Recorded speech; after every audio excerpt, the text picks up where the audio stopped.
Well, let's show you over this modern piece of Aynsley bone china, Pembroke design. Still got its Aynsley label on there. Look, I don't know why collectors leave those on because it is part of the sort of marketing, really. But anyway, this little flower vase, approximately 7 inches. All the measurements will be on the website listing when we give you the link below.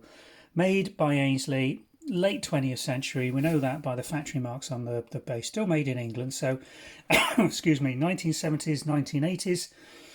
Pembroke design has this blue bird with this very characteristic floral, almost chinoise.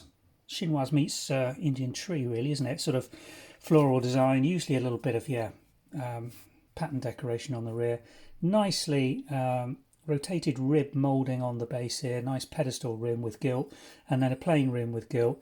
Narrows down here, very useful as a sort of small flower vase, very functional, glazed inside, so perfectly usable as opposed to just a decorative item. But these were sold largely to collectors or as gifts in gift shops and china shops for people that just wanted something beautiful around, really. And it still is in very fine condition, very usable if you're looking for a small English porcelain china flower vase and you're a lover of the Pembroke design from Aysley. You can't go wrong with this. It's got no condition warnings on it at all, in fine, near mint condition.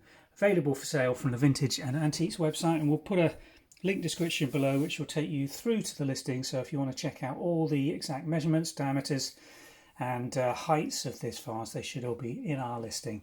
So do pop over to the website and have a browse. Thanks for watching.